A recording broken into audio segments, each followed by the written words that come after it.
Bom dia, queridos irmãos. Já podemos sentir a presença do nosso Deus aqui, amém? Nós vamos juntos louvar o seu nome, dedicar a Ele as nossas vidas. E vamos começar orando, entregando ao Senhor tudo que nós vamos fazer aqui. Vamos orar? Deus, nosso Pai, nós te louvamos, Senhor, por essa manhã. Obrigada por este sol tão maravilhoso, por esse dia tão lindo que o Senhor nos dá. Obrigada pelas nossas vidas, pelo cuidado do Senhor que está sempre se renovando em nós. Obrigada, Deus, por ter nos sustentado mais dessa semana. Obrigada pela tua força, pela tua provisão. Ó Deus, este culto que vamos fazer aqui é para ti, somente para ti. Que o teu nome seja engrandecido, que a tua palavra, Deus, seja pregada aqui pela unção do teu Espírito Santo. Ó Deus, fala conosco, em nome de Jesus. Amém.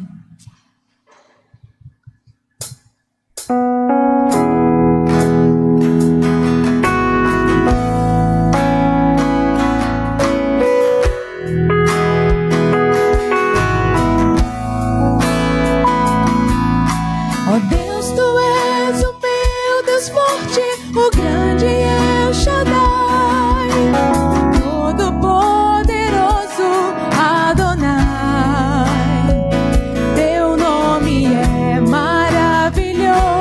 Conselheiro,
Quero convidar você a fechar os seus olhos e convidar você agora para um tempo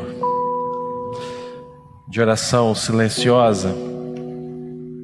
Nós acabamos de cantar e declamar e recitar alguns dos atributos de Deus.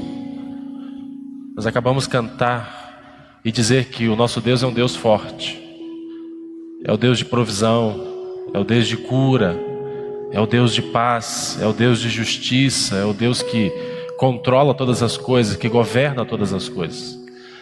Eu não sei como é que você chega para esse culto, eu não sei sobre qual desses atributos que você precisa que Deus se manifeste na sua vida. Talvez você precise da paz do Senhor no momento de grande tribulação. Talvez diante da incerteza do futuro, você precise nessa manhã que Deus venha sobre você como aquele que controla todas as coisas, que governa todas as coisas. Talvez afetado pela enfermidade, seja em você mesmo, ou seja de alguém próximo, de alguém querido, você precisa do Deus que cura. Talvez diante das batalhas, das lidas da vida, você precise da paz do Senhor, saber que Ele é o Deus da paz. Eu não sei, é você quem sabe. Mas eu queria convidar você agora para apresentar o seu coração diante de Deus. E talvez nesse momento a sua oração seja: Senhor, que de fato o Senhor seja o Deus forte na minha vida, nessa situação. Que o Senhor seja o Deus da provisão. Eu não sei o que vai acontecer comigo amanhã, mas eu sei que a tua provisão vai me alcançar. Que a paz do Senhor inunde meu coração, tirando toda a dúvida, todo o medo, toda a incerteza. Que o controle do Senhor absoluto sobre todas as coisas, que a tua soberania me faça descansar no Senhor. Ore agora, fale com o Senhor. Adore-o, exalte-o pelo que Ele é. E por aquilo que você precisa que Ele se manifeste então na sua vida.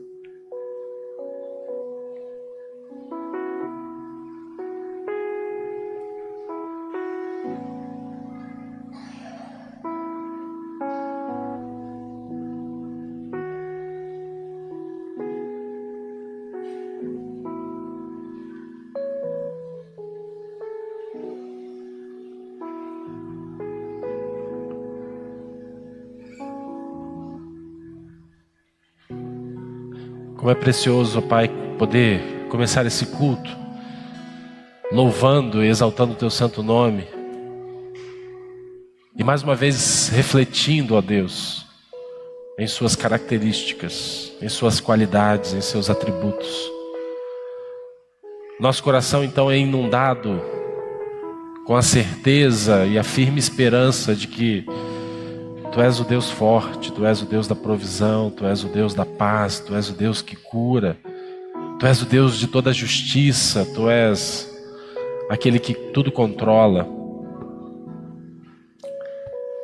A nossa oração, ou a minha oração nesse momento, Pai, é que ao relembrarmos disso, o nosso coração possa encontrar também a paz no Senhor. Na certeza de que as nossas vidas estão em Tuas mãos, Deus. E por isso nós podemos descansar. E por isso nós podemos então confiar. E por isso nós podemos acreditar e prosseguir, sabendo que em Tuas mãos estamos seguros. Que em Tuas mãos estamos salvos. Que em Tuas mãos, ó Deus, temos a vitória. Que em Tuas mãos encontramos paz. Eu não sei como os meus irmãos chegam aqui, mas eu sei que o Senhor sabe. O Senhor sabe daquilo que cada um de nós precisa, daquilo que cada um de nós necessita. Vem sobre nós, Deus. Restaura-nos a alegria de estar na tua presença. E que a presença do Senhor em nós nos traga também a confiança inabalável para prosseguirmos. Essa é a nossa oração, Deus. Esse é o pedido que humildemente apresentamos ao Senhor, orando em nome de Jesus. Amém. Você é muito bem-vindo para estar com a gente. Se você já chegou com o nosso culto tendo sido já iniciado, seja muito bem-vindo. Aquelas pessoas também que nos acompanham pela nossa transmissão, é muito bom ter a sua presença, é muito bom ter a sua participação conosco neste momento, neste culto. Eu quero destacar alguns rápidos avisos que fazem parte então do dia a dia dos trabalhos da nossa igreja. Os irmãos têm aí na página interna do seu boletim o demonstrativo financeiro acerca daquilo que aconteceu nesse último mês de outubro. Como já temos, de alguns meses para cá, apresentado sempre no início do mês um resultado, de maneira que a igreja possa acompanhar quase que em tempo real a evolução financeira da nossa igreja. E estamos louvando a Deus, ultrapassamos o alvo, 107% daquilo que foi realizado, daquilo que foi arrecadado. Claro, podemos ainda crescer no número de contribuintes. Nós temos, esse mês crescemos, mas ainda temos algo para conquistar também, porque, claro, o ideal é que cada membro participe financeiramente, entregando fielmente os seus dízimos e também as suas ofertas. Amanhã nós teremos aqui na nossa igreja uma programação especial da nossa MCM, da Mulher Cristã em Missão. Amanhã é o Dia Batista Mundial de Oração. É o dia que os batistas então separam para pensar e para se voltar então para a oração. E amanhã então nós teremos esse encontro aqui na igreja às 19h30 e será levantada uma oferta especial que depois será enviada à Aliança Batista Mundial. A Aliança Batista Mundial é aquele órgão que faz então a junção das convenções nacionais. A nossa convenção, da qual nós fazemos parte, a Convenção Batista Brasileira, é uma das convenções que fazem parte, então, da chamada Aliança Batista Mundial. E amanhã, então, a oferta que será levantada será enviada à Aliança Batista Mundial para os seus projetos, para aquilo que a Aliança Batista Mundial realiza, né, em todo o mundo. Então, amanhã, às 19h30, aqui na nossa igreja, nós teremos então essa programação, o Dia Mundial de Oração, que será conduzido então pela MCM. Nos dias 18 e 19 desse mês, nós teremos aqui a presença de um grande grupo de irmãos da Igreja Batista da Glória. Nós vamos fazer um intercâmbio musical com aqueles irmãos. Os irmãos estarão vindo para participar com a gente, a equipe de louvor, coro, orquestra. Sem dúvida nenhuma será um tempo muito especial, porque esse mês para nós é um mês que nós dedicamos e separamos como o mês da música. Nós queremos ressaltar, nós queremos louvar a Deus, então, por esse importante ministério, que já é uma tradição na nossa igreja, já de muitos anos, sem dúvida nenhuma, um ministério importante, um ministério relevante. E esse mês, então, nós separamos como o mês da música nas igrejas batistas brasileiras. E em comemoração, então, em celebração ao mês da música, nós teremos, nos dias 18 e 19, esse intercâmbio com os irmãos da Igreja Batista da Glória, que estarão participando aqui com a gente, efetivamente naquele fim de semana, de várias atividades que depois serão então informadas a cada um de nós. Nós vamos continuar agora adorando a Deus, tendo a oportunidade de dedicar a Ele os nossos dízimos, as nossas ofertas e também vidas diante do altar do Senhor. Nós vamos fazer isso cantando o hino de número 69 do Inário para o Culto Cristão, Desejo Te Adorar. Aquelas pessoas que completam aniversário, ou casais que completam aniversário de casamento, nós gostaríamos de convidar você para estar aqui à frente. Nós queremos orar, nós queremos louvar a Deus, então, pela sua vida. Então vamos louvar ao Senhor, tendo a oportunidade de dedicar a Ele os nossos dízimos, as nossas ofertas e também as nossas vidas.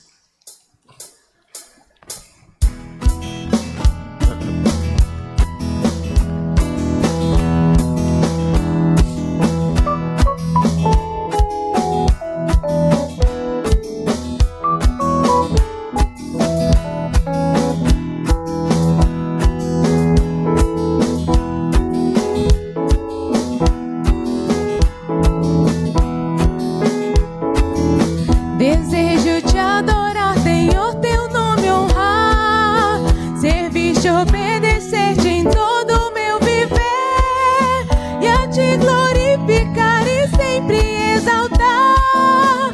Senhor, és meu escudo, força e poder.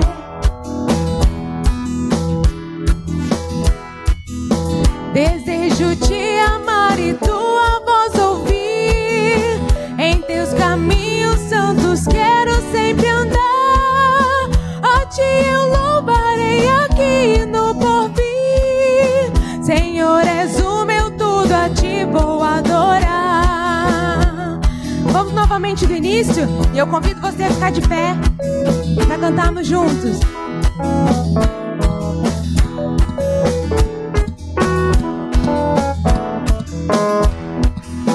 Desejo te adorar, Senhor.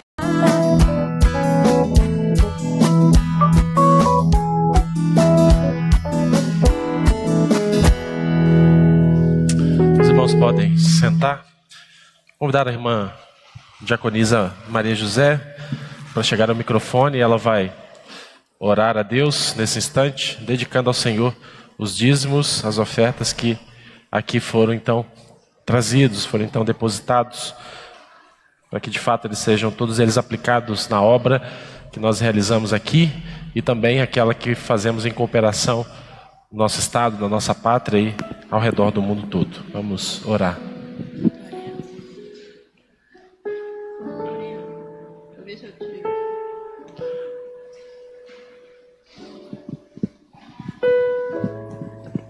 Senhor Deus, maravilhoso Pai que está nos céus, muito obrigado, Senhor, pela oportunidade de estar na Tua casa, Senhor, nesta hora, para Te louvar, Senhor nosso Deus, e para Te adorar. Senhor nosso Deus, te pedimos, Senhor, uma bênção, Senhor, pela vida da Tua igreja, Senhor nosso Deus. Muito obrigado, Senhor nosso Deus, pela vida de cada um dos nossos irmãos, Senhor nosso Deus, que está aqui. Muito obrigado, Senhor nosso Deus, por este dia, por esta manhã tão linda que o Senhor nos deste. Obrigado, Senhor, porque nós estamos na Tua presença, Senhor, na Tua casa, Senhor, para adorar o Teu santo nome e aprender a cada dia mais de Ti. Te pedimos, Senhor, por este culto, que possa ser uma bênção, Senhor, na vida de cada um de nós, os Teus servos que aqui estamos, Senhor. Preenche, Senhor, os nossos corações do Santo Espírito de Deus. Te pedimos, Senhor nosso Deus, por aqueles que estão enfermos, Senhor nosso Deus, aqueles que estão acamados, Senhor, toma a vida deles nas Tuas mãos, Deus, Senhor Jesus. Toma a vida do seu Manel Faria nas Tuas mãos, Senhor nosso Deus. Cuide deles, Senhor nosso Deus. Dê paciência a cada dia, amor, Senhor nosso Deus. Ser com toda a sua família, Senhor nosso Deus, que está tomando conta deles, Senhor nosso Deus. Abençoe a vida deles. Que eles possam ter calma, paciência, vinda de Ti, Senhor nosso Deus. Muito obrigado, Senhor nosso Deus, porque o Senhor tem dado tudo aquilo que nós necessitamos, Senhor nosso Deus. Muito obrigado, Senhor nosso Deus, porque nós estamos na Tua presença. Te pedimos, Senhor nosso Deus, por aqueles que aqui não estão, Senhor nosso Deus, por motivo de enfermidade, por motivo de, às vezes, alguma preguiça, dormindo, Senhor nosso Deus, que o Senhor esteja acordando eles, Senhor nosso Deus, sacudindo eles, Senhor nosso Deus, para que eles venham, Senhor nosso Deus, junto conosco, estudar a Tua palavra, Senhor nosso Deus.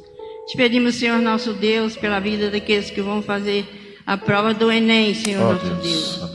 Ser com a vida deles, Senhor nosso Deus, dê paciência a eles, dê calma. Ser com a vida da Isadora, Senhor nosso Deus. Tu sabes todas as coisas, Senhor nosso Deus. Toma conta deles, leva e traz em paz.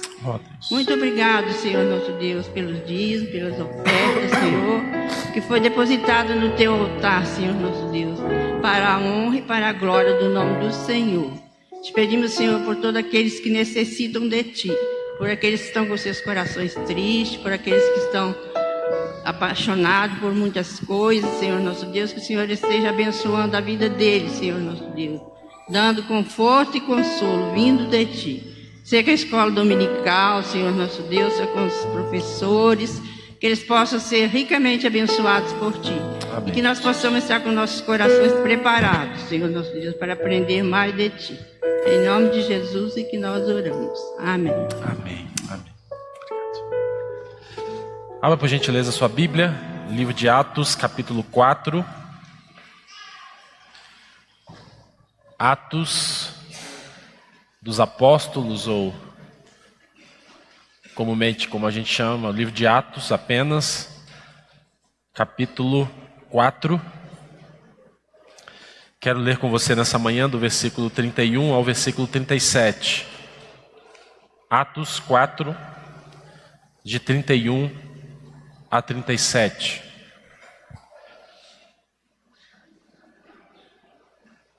Livro de Atos, capítulo 4,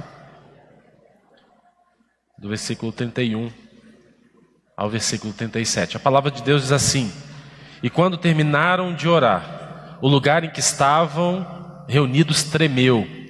Todos ficaram cheios do Espírito Santo e passaram a anunciar com coragem a palavra de Deus. A multidão dos que criam estava unida, de coração e de propósito. Ninguém afirmava ser sua alguma coisa que possuísse, mas tudo era compartilhado por todos. E com grande poder os apóstolos davam testemunho da ressurreição do Senhor Jesus, e em todos havia imensa graça. Pois não existia nenhum necessitado entre eles, porque todos os que possuíam terras ou casas, vendendo-as, traziam o valor do que vendiam e os depositavam aos pés dos apóstolos. E se repartia a qualquer um que tivesse necessidade. Então José, a quem os apóstolos chamavam Barnabé, que significa filho da consolação, levita, natural de Chipre, possuindo um terreno, vendeu-o, trouxe o dinheiro e colocou aos pés dos apóstolos. Pai, quando abrimos a Tua palavra, a lemos e buscamos então o entendimento acerca daquilo que o Senhor quer falar conosco, precisamos, ó Deus, da ação do Teu Santo Espírito sobre nós, nos iluminando, trazendo luz aos nossos corações e mentes, para que possamos compreendê-la com exatidão. É a oração que te fazemos, pedindo então que o Senhor possa agir por intermédio do Teu Santo Espírito, na vida e no coração de cada um de nós nesse momento. Nós te pedimos isso, Pai, em nome de Jesus. Amém. Amém. Queria compartilhar com vocês nessa manhã uma reflexão que tem como tema desafios de uma igreja viva e vitoriosa. Desafios de uma igreja viva e vitoriosa. Sem dúvida nenhuma, a história desta igreja é uma história de um forte testemunho do poder de Deus. Ao longo dos mais de 90 anos de história que esta igreja tem aqui neste lugar, aqui neste município, nós temos visto então a manifestação desse poder. O amor pelos perdidos. Ao longo da história desta igreja, muitas vidas foram alcançadas, muitos líderes foram despertados, foram capacitados, exerceram e estão exercendo então a liderança para a qual Deus os chamou. Casamentos foram restaurados, filhos perdidos foram resgatados. Sem dúvida nenhuma, se pudéssemos então fazer e descrever, com certeza veríamos a forma poderosa e milagrosa como Deus atuou, tem atuado e com certeza continuará atuando ao longo da história desta igreja. Em todo tempo nós podemos entender que o mover sobrenatural de Deus tem sido manifestado e trazido então a direção, apontado então o caminho para a igreja em todas as épocas que ela viveu, em todas as fases, em todos os ministérios que aqui já estiveram. De maneira que, sem dúvida nenhuma, podemos dizer que a caminhada desta igreja, a história desta igreja aponta que a sua caminhada é uma caminhada vitoriosa, é uma caminhada exitosa, é uma caminhada bem-sucedida. Mas mesmo nós estando já ao final desse ano, já entramos no penúltimo mês do ano de 2017, ou seja, já começamos a visualizar 2018, já olhamos para frente no painel do nosso carro e já conseguimos ver a placa 2018 chegando. Aliás, por falar em 2018, quero lembrar todos os líderes de ministério da igreja. Nós temos uma reunião importante no próximo sábado, de 17 até as 20 horas. É uma reunião de avaliação de 2017 e planejamento para 2018. Então eu preciso, e a sua presença ela é indispensável. Eu só vou dispensar você em caso de trabalho, viagem, doença ou morte. Tá bom? Para ser bem estrito. Só por isso. Viagem, trabalho, doença ou morte.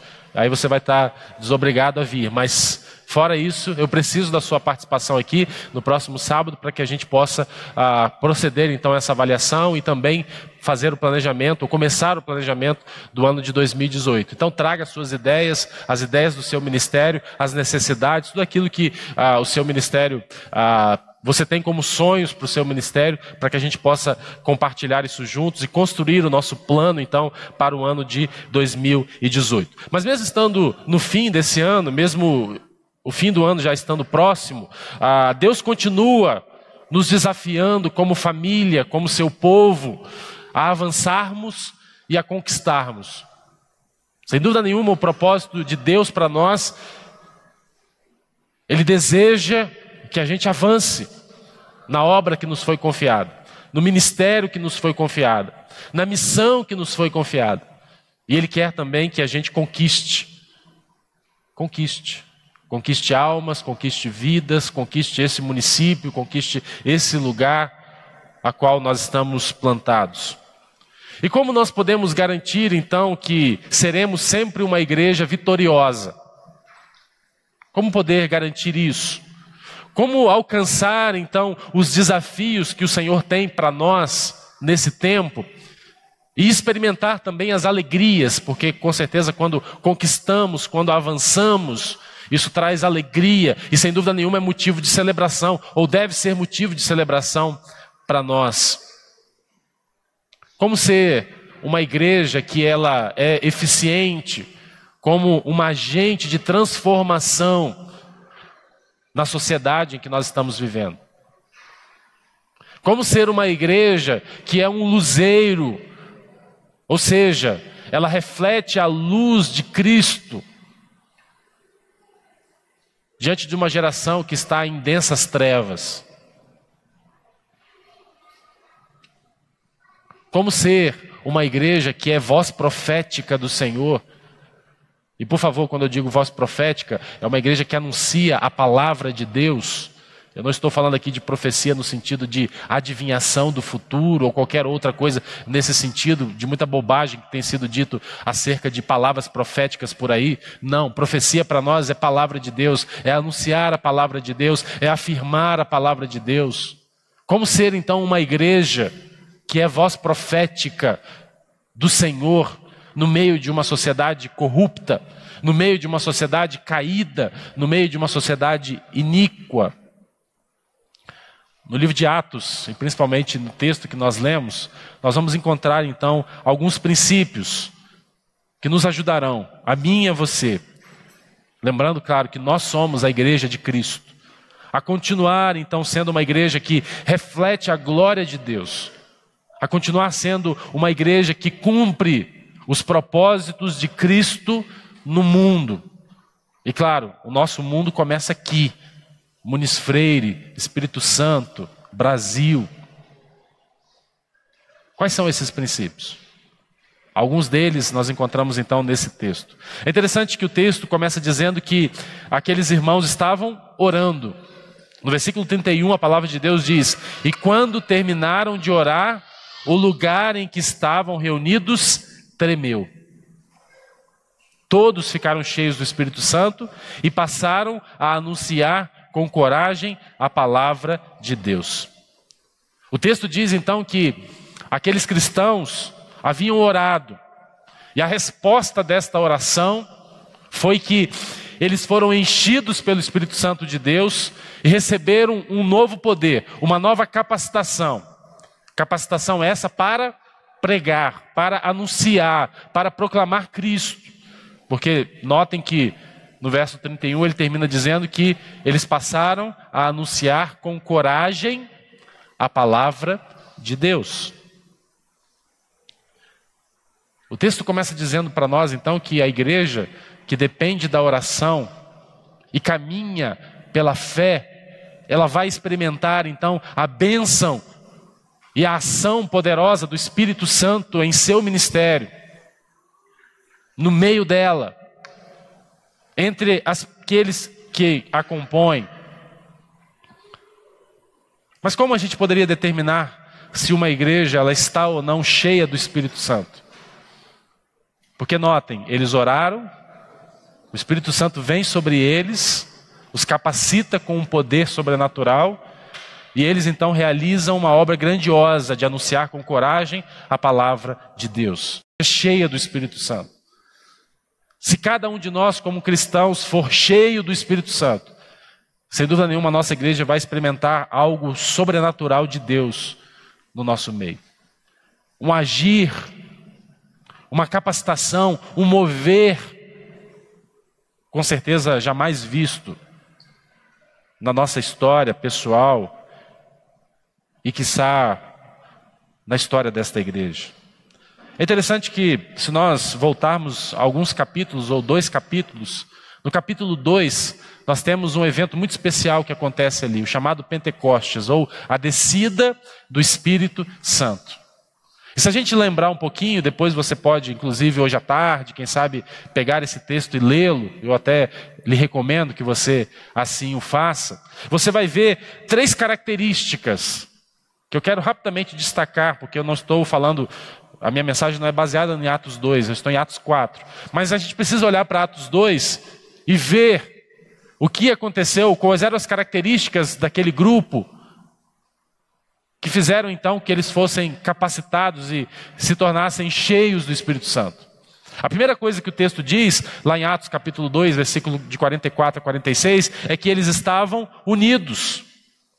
Eles estavam unidos. E a igreja precisa ser, meus irmãos, esse organismo, mais do que uma organização, um organismo vivo, mas um organismo que é coeso, um organismo que caminha junto, um organismo que tem um propósito, que avança numa mesma direção.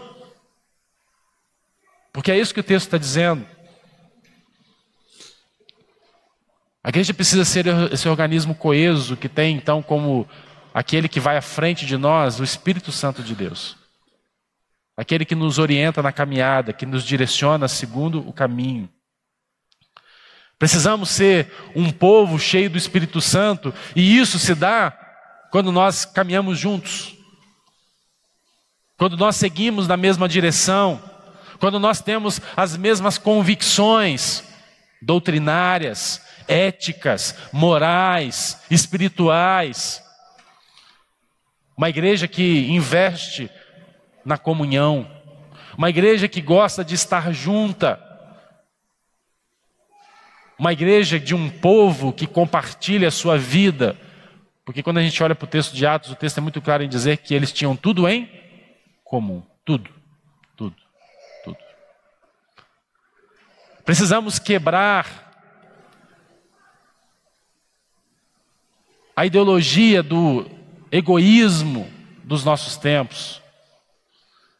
Vivemos num tempo em que as pessoas estão centradas em si mesmas.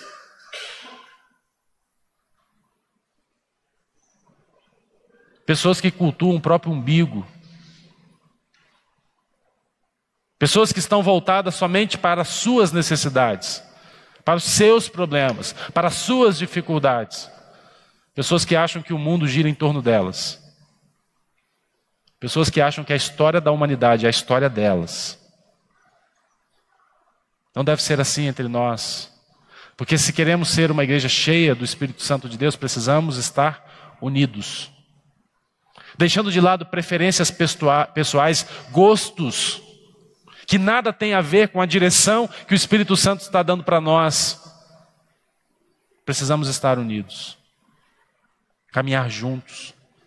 A segunda característica da igreja de Atos, capítulo 2, ou daquele grupo de irmãos que mostra então por que eles foram cheios do Espírito Santo, é que além de estarem unidos, o texto diz que eles tinham grande poder e contavam com a simpatia de todo o povo. Olha que coisa linda que acontece aqui.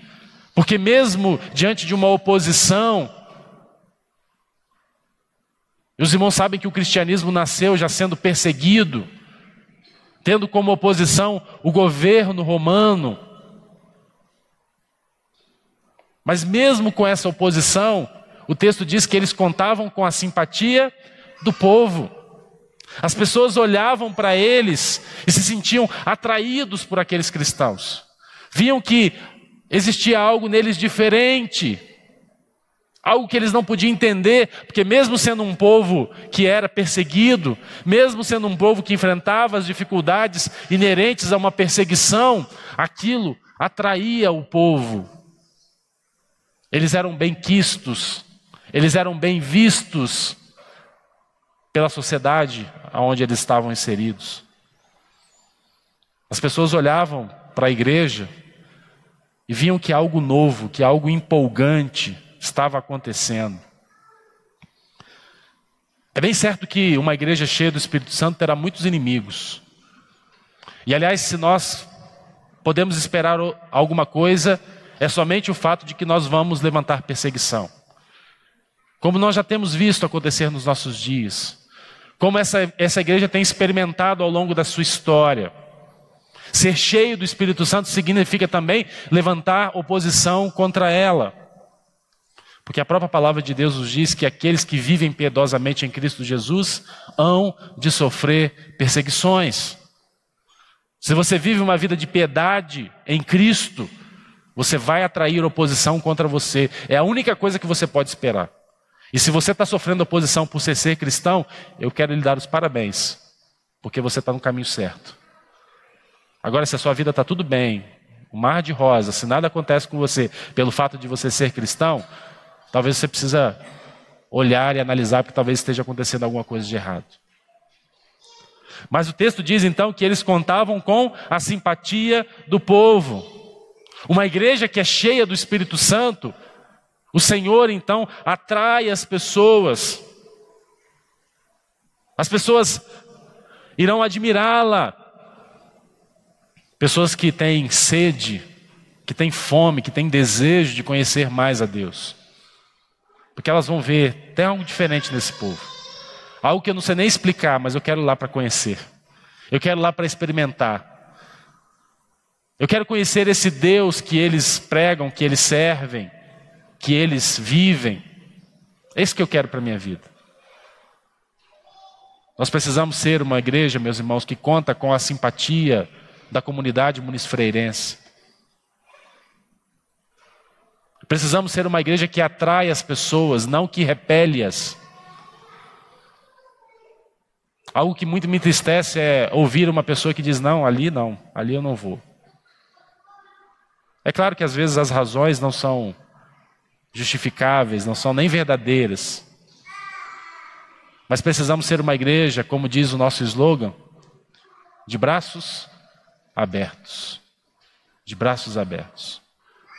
Precisamos ser uma igreja receptiva. Precisamos ser uma igreja acolhedora. Precisamos ser uma igreja carinhosa. Como é que a gente faz isso? É muito simples, uma dica que eu quero dar para você. Quando você chega no templo, quando você chega no culto, dá uma olhada se tem alguém diferente. Pessoa lá que sempre me tocou muito porque foi algo que eu nunca pedi para ela. Eu nunca tinha feito esse pedido para ela. E eu sempre achei interessante porque era uma coisa que nasceu dela. E todo culto que havia um visitante, podia ser aquele visitante que frequentava a igreja já há muito tempo. Ela ia lá, cumprimentava aquela pessoa e com papel e uma caneta ela pegava o nome e o telefone daquela pessoa, anotava e depois ela vinha e estava aqui, pastor, olha, hoje à noite teve fulano, o telefone deles está aqui. Algo fantástico. Que eu nunca pedi a ela para fazer. Mas ela fazia pelo interesse que ela tinha de receber bem as pessoas, de acolher bem as pessoas. Tem gente que entra e sai do culto e às vezes não cumprimenta ninguém, não fala com ninguém.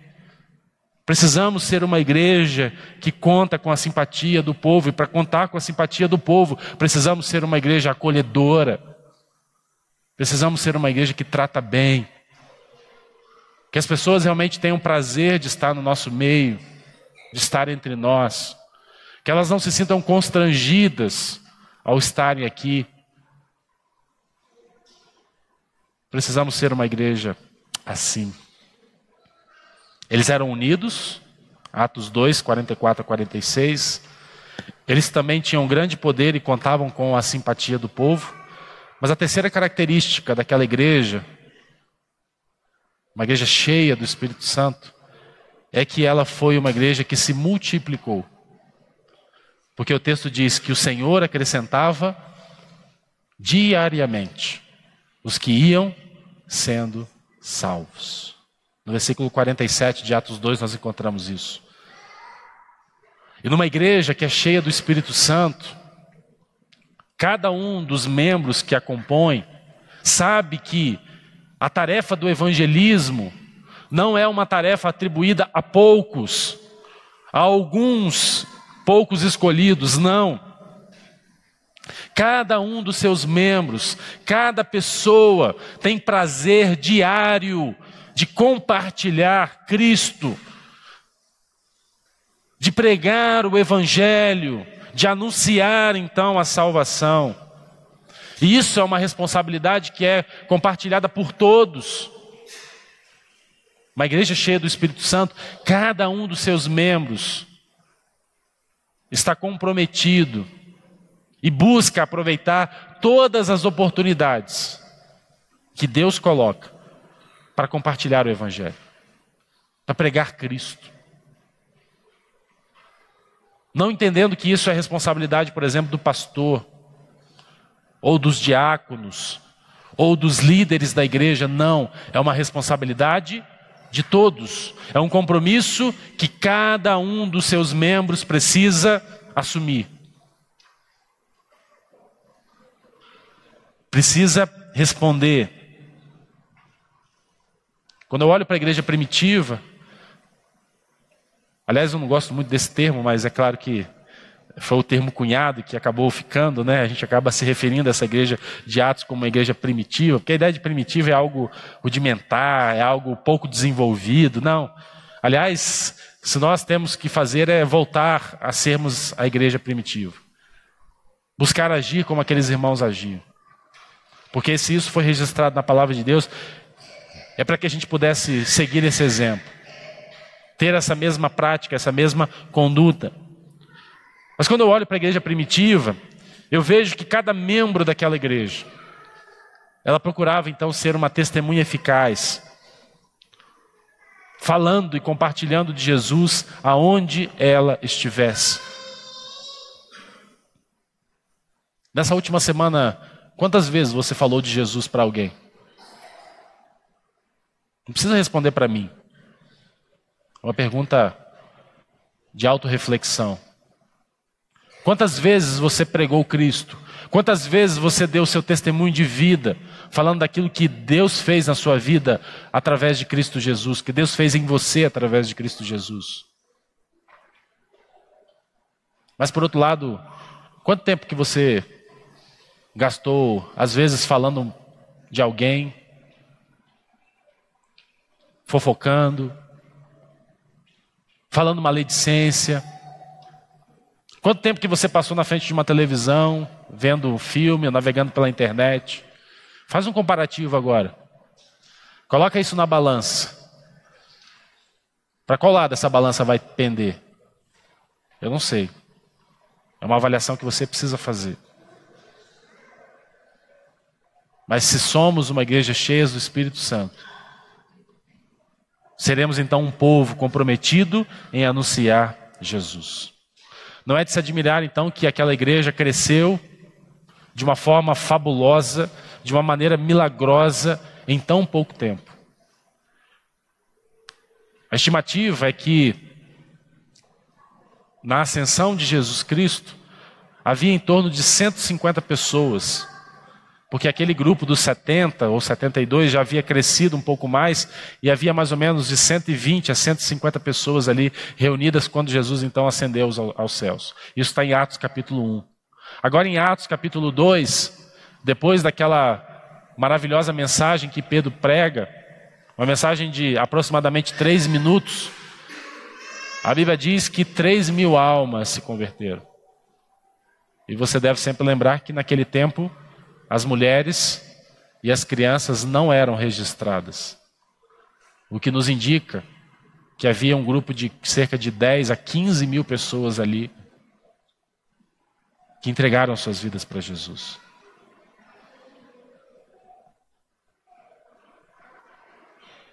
Não é de se admirar, então, que essa igreja cresceu de uma maneira espantosa. Porque, na verdade, o que aqueles irmãos faziam era estarem unidos, contando com a simpatia do povo, e por serem cheias do Espírito Santo de Deus. Era o próprio Deus que acrescentava diariamente os que iam sendo salvos. Mas quando nós olhamos para Atos capítulo 4, o texto que nós lemos, nós vamos então identificar ali algumas características. E se nós desejamos alcançar então os desafios que Deus tem para a nossa igreja nesse tempo, algumas coisas nós precisamos fazer. Em primeiro lugar, nós precisamos orar com unidade e fervor. O texto no versículo 31 diz: depois de orarem, tremeu o lugar em que estavam reunidos. Todos ficaram cheios do Espírito Santo e anunciavam corajosamente a palavra de Deus. William MacDonald, escrevendo acerca da oração, ele diz assim: o grande pecado da igreja moderna é a falta de expectativa. Oramos, mas na realidade não esperamos ou confiamos que algo aconteça. Às vezes a gente ora por orar, praticamente para cumprir tabela, praticamente para dizer diante de Deus: olha como é que eu estou sendo bonzinho. Eu estou orando, eu estou lendo a Bíblia, eu estou entregando meu dízimo, ou seja, eu estou cumprindo com as minhas atribuições. Eu estou fazendo aquilo que um bom crente faz. É claro que, obviamente, um bom crente, ele ora, ele lê a palavra, ele dizima, sem dúvida nenhuma. Mas o que William MacDonald está dizendo aqui, McDowell, é que a gente ora, mas sem expectativa, a gente ora por orar. Não aguardando com expectativa o mover de Deus, a ação de Deus, não confiando de que algo vai acontecer. E como isso tem mexido comigo, meus irmãos, nesses últimos dias? Eu disse na semana passada para os irmãos e convoquei a igreja para que a gente pudesse orar durante um tempo acerca do desafio que a gente tem sobre a questão da ampliação desse templo ou não. Algo que nós vamos ter que decidir daqui a algum tempo. Mas como que Deus tem falado comigo no sentido de que nós precisamos sonhar, nós precisamos orar, nós precisamos sonhar. Porque sim, às vezes a gente olha para a nossa limitação, e quando a gente olha para a nossa limitação, a gente diz assim: não, a gente não vai conseguir, a gente não tem condição de fazê-lo. Precisamos ser conscientes das nossas limitações, sim, mas por outro lado também precisamos estar cientes da nossa potencialidade. A igreja é do Senhor Jesus, Deus é o dono desta igreja, como Ele é dono de todas as coisas. E se nós queremos experimentar o sobrenatural de Deus, precisamos orar, mas orar com expectativa. Orar confiando de que algo realmente vai acontecer.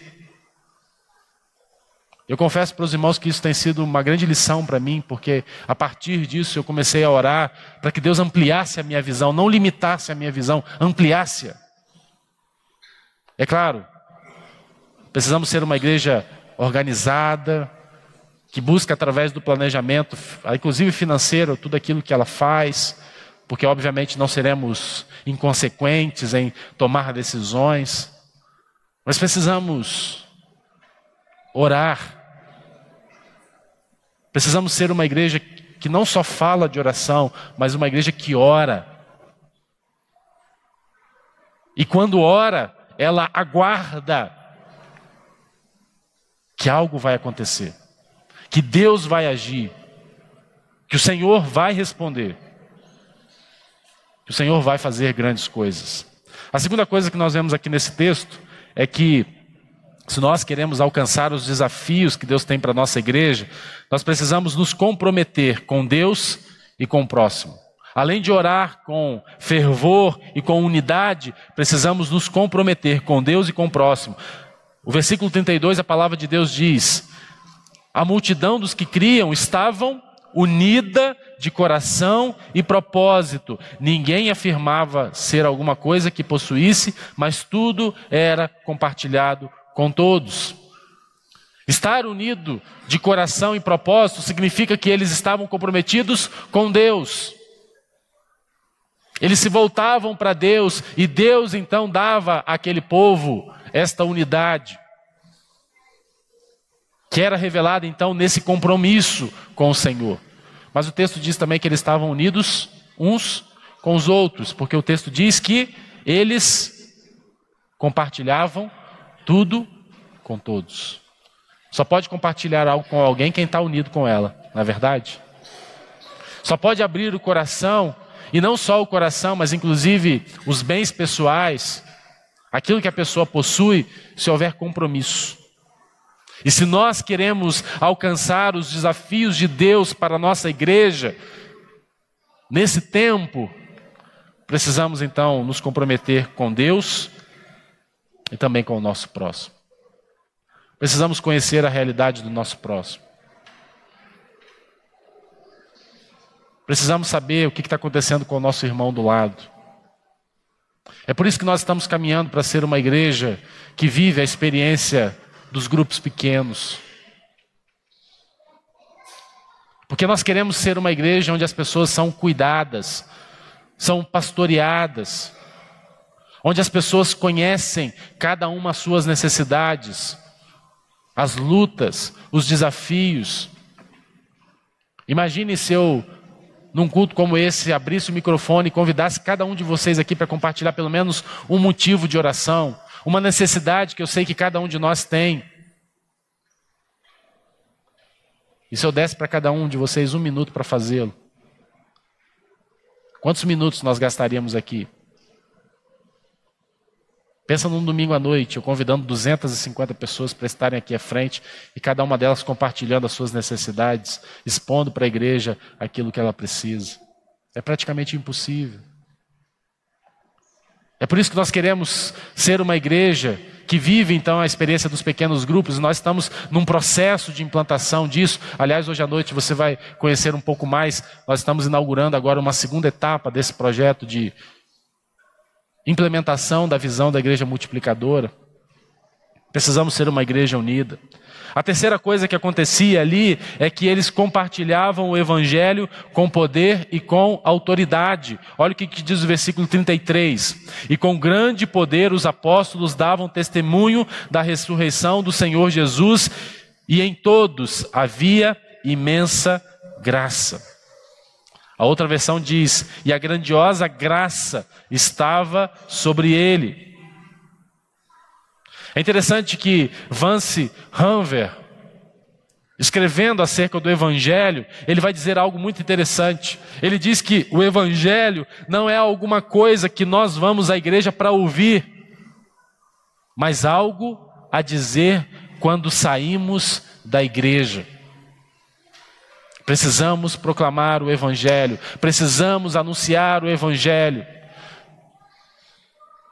Pastor, o que é o Evangelho? A mensagem do Evangelho é muito simples. Você poderia resumir a mensagem do Evangelho em 2 pontos. E se você decorar esses 2 pontos, se você tiver isso na sua cabeça, você pode falar de toda a mensagem do Evangelho. O primeiro ponto: o homem, ele é pecador. E aí você pode falar acerca da corrupção da natureza humana, do pecado, e como o pecado então destruiu e corrompeu e afastou o homem da presença de Deus. Esse é o primeiro ponto do Evangelho. O segundo ponto é a redenção por Cristo. Aquilo que Deus fez através de Cristo, então, para nos ligar novamente a Ele, para nos trazer da morte para a vida. Essa é a mensagem do Evangelho. É isso que nós precisamos falar. Você não precisa decorar um grande número de versículos e saber de cor cada um desses versículos para que no momento em que você estiver com o seu amigo, com o seu parente, com o seu vizinho, com o seu colega de trabalho, você possa começar a recitar uma série de número de versículos, não. O Evangelho se resume a 2 pontos. O homem é pecador, o homem é caído por natureza. E o segundo ponto, a redenção por Cristo, aquilo que Cristo fez então para nos redimir, para nos resgatar. É essa mensagem que nós precisamos entregar, é essa mensagem que nós precisamos compartilhar, e você deve fazê-la do seu jeito, da sua forma, com a sua linguagem, com o seu estilo. Ah não, eu preciso, antes de pregar o Evangelho, eu preciso começar a falar igual o pastor Danilo fala. A gente não faz essas coisas por imitação. Mas você tem a responsabilidade, deve ter a responsabilidade de compartilhar o Evangelho. A quarta característica daquela igreja, e que precisa ser aquela, se nós desejamos alcançar os desafios que Deus tem para a gente, nós precisamos, a quarta e última, motivar e mobilizar consistentemente. No versículo 36 e 37, a palavra de Deus diz que então José, a quem os apóstolos chamavam Barnabé, que significa filho da consolação, levita, natural de Chipre, possuindo terreno, vendeu, trouxe o dinheiro e colocou aos pés dos apóstolos. Aqueles irmãos estavam motivados, e por estarem motivados, eles se mobilizaram.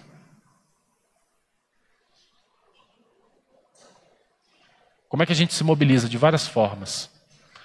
Eu quero só dar um exemplo para você. Eu tenho olhado para o nosso cronômetro missionário e tenho estado um pouco entristecido. Porque pode ser que talvez a gente não consiga alcançar esse alvo. Ah, pastor, mas nós estamos vivendo um tempo de crise, nós tivemos campanha do ar-condicionado. Eu sei de uma série de coisas que aconteceram. Mas sei também que o recurso não é nosso. É Deus quem nos dá.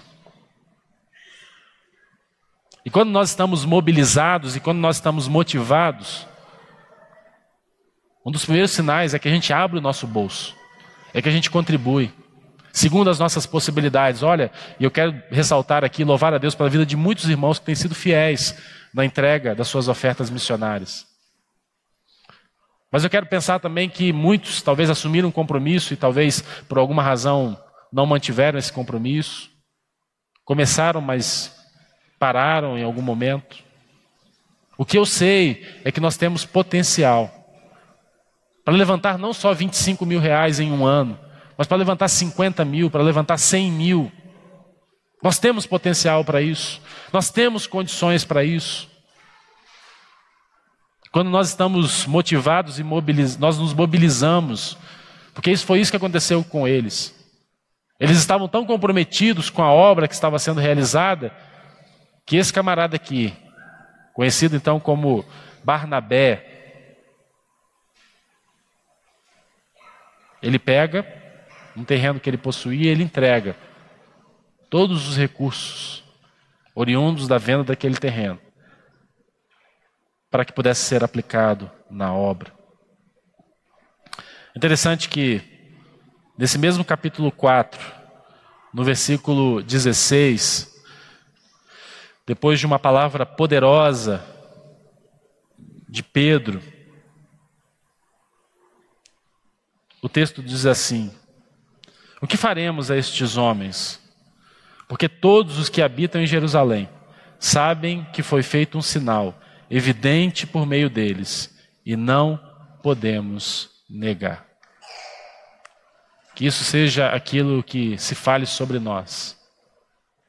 Que o nosso testemunho, a partir do momento em que somos uma igreja que ora com unidade e com fervor, a partir do momento em que somos uma igreja comprometida com Deus e com o próximo, a partir do momento em que nós compartilhamos o Evangelho com poder e autoridade, e a partir do momento em que nós nos motivamos e nos mobilizamos consistentemente, seja aquilo que seja dito de nós. O que faremos com esses homens? Todos os que moram em Jerusalém sabem que eles realizaram um milagre notório, que não podemos negar.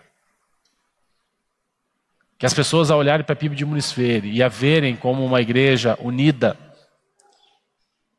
Uma igreja cheia do Espírito Santo.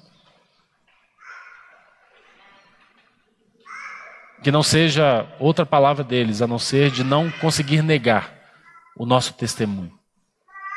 A evidência de que Deus está em nós, operando a partir de nós, por nós. Que essas sejam as marcas da nossa igreja. Feche seus olhos, incline sua cabeça.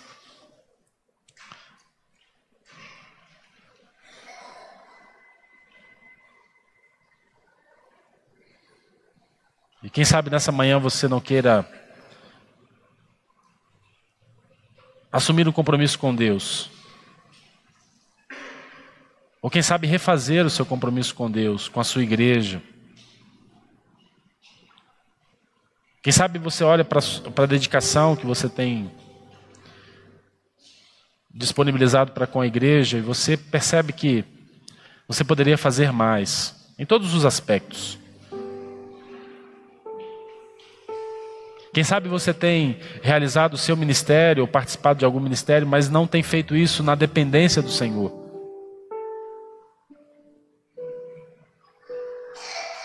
Quem sabe nesta manhã você não quer se apresentar novamente diante do Senhor, diante de Deus, refazendo, quem sabe até assumindo um novo compromisso com Ele. O que eu sei é que se formos uma igreja de dedicação plena, e se essa dedicação estiver aliada então com a dependência total de Deus, o poder de Deus estará sobre nós. Quebraremos todas as resistências. Conseguiremos suplantar toda a oposição que se levantar contra nós. Porque a promessa do próprio Filho de Deus foi que Ele edificaria a sua igreja e que as portas do inferno não prevaleceriam contra ela. Pai, nessa manhã, ao ouvir a Tua palavra, somos desafiados, somos convidados a uma autorreflexão, uma autoavaliação do nosso grau de compromisso, de dependência, de investimento na Tua obra, na Tua igreja. E quer começar por mim, ó Deus, a PIB de Muniz Freire seja marcada e caracterizada por um povo totalmente comprometido com o Senhor, totalmente dependente do Senhor, que opera na manifestação do Teu Espírito sobre nós, no meio de nós. E que isso, ó Deus, se reflita então através da atração que faremos com as pessoas que estão lá fora, que vão olhar para nós e vendo que há algo diferente em nós, serão atraídas ao Senhor pelo nosso testemunho, pelo nosso compromisso, pela nossa dedicação. Enche a Tua igreja, ó Pai, com o Teu Santo Espírito. Enche a vida de cada um de nós com o Teu Santo Espírito, de maneira que possamos experimentar o agir sobrenatural do Senhor sobre as nossas vidas, sobre a vida da Tua igreja. Edifica, Senhor, a Tua igreja. Realiza, ó Deus, a Tua obra em nós e por nós. É a oração, ó Deus, que a Te fazemos. Em nome de Jesus. Amém. Amém. Que Deus abençoe sua vida. Nós estaremos dando continuidade ao estudo da Palavra de Deus, agora através das nossas classes de Escola Bíblica Dominical. Quero agradecer aos nossos visitantes pela sua presença e convidar você para estar conosco logo mais à noite. Hoje qual é o nosso horário? 19 horas. Por favor, não cheguem atrasados, não percam o horário, tá bom? 19 horas estaremos aqui para o nosso culto de louvor, de adoração, de celebração ao nosso Deus. Que Deus abençoe a sua vida.